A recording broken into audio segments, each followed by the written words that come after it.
High, এটি আমাদের গোয়েন্দা রহস্য গেম রেডিউস টু রিডিউসের একটি দ্রুত টিউটোরিয়াল।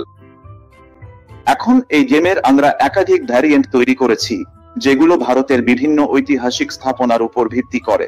উদাহরণস্বরূপ, আমরা রণথম্ভোর দুর্গ কভার করেছি। আমাদের আছে প্রাচীন নালন্দা বিশ্ববিদ্যালয়, আছে প্রাচীন দ্বারকা নগরী, অজন্তা এলোরা গুহা এবং আরো অনেক কিছু। প্রতিটি গেম একটি নির্দিষ্ট স্থাপনার উপর কেন্দ্রীভূত এবং আপনাকে তিনটি ভিন্ন যুগের তিনটি আলাদা দৃশ্যকে খেলার সুযোগ দেয়, অথবা ওই নির্দিষ্ট স্থাপনার ইতিহাসের বিভিন্ন ঘটনা বা যুগের কথা বলা হয়েছে। এটি গেমটি কিভাবে খেলতে হয় তার একটি সংক্ষিপ্ত পরিচিতি। আপনি যদি সত্যি বিস্তারিতভাবে দেখতে চান গেমটি কিভাবে খেলা হয়, কি কি কৌশল ব্যবহার করা যায়, তাহলে আমাদের একটি দীর্ঘ ভিডিও আছে, যার লিংক এই ভিডিওতেই দেওয়া আছে। সেখানে ক্লিক করে আপনি অবসরে দেখে নিতে পারেন। তবে গেমটির একটি সংক্ষিপ্ত পরিচিতি হলো, প্রতিটি বাক্সের সঙ্গে একটি বিস্তারিত নির্দেশিকা থাকে, যেখানে গেমটি কিভাবে খেলতে হয় তা বোঝানো হয়েছে, এবং আপনি যে বিভিন্ন পরিস্থিতিতে খেলবেন তারও সংক্ষিপ্ত বিবরণ দেওয়া আছে। যেমন এই নির্দিষ্ট ভ্যারিয়েন্টটি, যা রণথম্ভোর 4 নিয়ে, এতে 3টি আলাদা ভ্যারিয়েন্ট আছে যেগুলো আপনি খেলতে পারেন। ভ্যারিয়েন্ট বেছে নিয়ে নির্দিষ্ট সেট কার্ড নিন। আমি বইটি সরিয়ে রাখছি কারণ আপনাকে গেমটি হাতে দেখাবো। যেমন ধরুন এটি হলো সিচুয়েশন 1, সিচুয়েশন 2 বা সিচুয়েশন 3 এর জন্য। ধরা যাক আমরা সিচুয়েশন 1 খেলতে চাই। এখন আপনি সিচুয়েশন 1 খেলুন বা সিচুয়েশন 3, তাতে কিছু যায় আসে না, কারণ এগুলো একে অপরের সঙ্গে যুক্ত নয়। প্রত্যেকটি দুর্গের ইতিহাসের ভিন্ন ভিন্ন যুগের কথা বলে। তাই আমরা এই কার্ডগুলো আলাদা করে রাখি এবং এই কার্ডগুলো আলাদা করে রাখি। এখন খেলা শুরু করার আগে খুবই গুরুত্বপূর্ণ যে আপনি সেই সিচুয়েশনের ব্রিফিংটা পড়ে নেন, সেখানে কি ঘটেছিল, কারণ সেটাই আপনাকে ধারণা দেবে খেলায় কি কি ঘটতে চলেছে। শুধু তাই নয়, সেই সিচুয়েশনের শেষে একটা ছোট্ট কোড আছে, এবং আমি সত্যি আপনাকে পরামর্শ দেব এই কোডটা স্ক্যান করতে, কারণ এটা আপনাকে এমন একটি ভিডিওতে নিয়ে যাবে যেখানে সেই সিচুয়েশনটা আরো বিস্তারিতভাবে ব্যাখ্যা করা হয়েছে।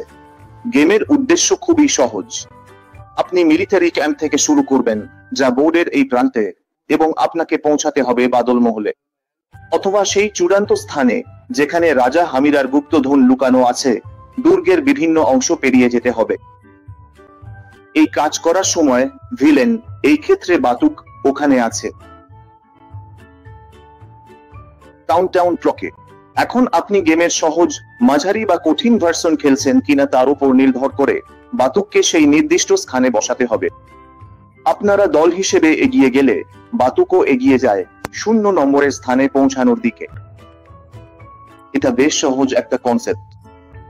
আপনাকে বাতুকে 0 চিহ্নে পৌঁছানোর আগেই বাদল মহলে পৌঁছাতে হবে। স্পষ্টতই যদি সে 9 নম্বর থেকে শুরু করে, যেটা গেমের সহজ ভার্সন, তাহলে তার এখানে পৌঁছাতে বেশি সময় লাগবে, ফলে আপনাদের কাছে সেখানে পৌঁছানোর জন্য বেশি সময় থাকবে। কিন্তু আপনি যদি কঠিন ভার্সন খেলেন, তাহলে তার মাত্র 3টা ধাপ বাকি থাকে ফাইনাল ফিনিশিং পয়েন্টে পৌঁছানোর আগে, আর আপনাকে বাদল মহলে পৌঁছাতেই হবে।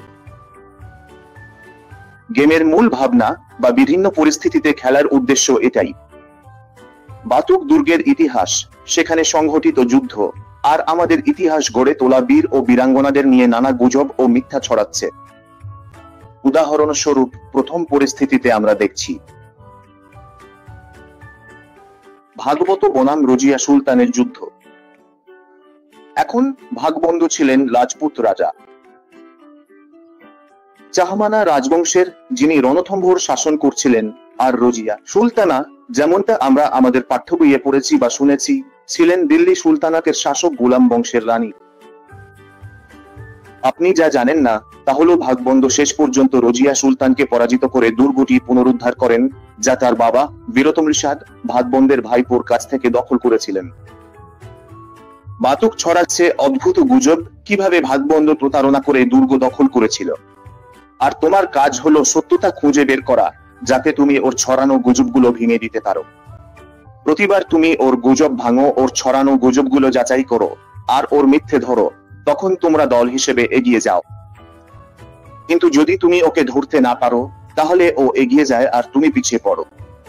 তাই যত বেশি তুমি ওর মিথ্যে ধরবে, তত দ্রুত তুমি এগিয়ে যাবে এবং তোমার গন্তব্যে পৌঁছাবে। না হলে শেষ পর্যন্ত বাতুকি জিতে যায়। তুমি কিভাবে তোমার দল গঠন করবে, তুমি কিভাবে এগিয়ে যাবে, তুমি কি কৌশল নেবে, এই বিষয়ে আরো জানতে বড় ভিডিওটা দেখো। এটা শুধু একটা ছোট ভিডিও যাতে তোমাকে একটা সার্বিক ধারণা দেওয়া যায়। তাই আমি এই গেমের ওই দিকগুলো নিয়ে বেশি সময় নেব না। সংক্ষেপে বললে, যেমন বলেছিলাম, যদি তুমি মিথ্যে ধরতে পারো তাহলে এগিয়ে যাবে, না হলে পিছিয়ে পড়বে আর শেষ পর্যন্ত হারবে।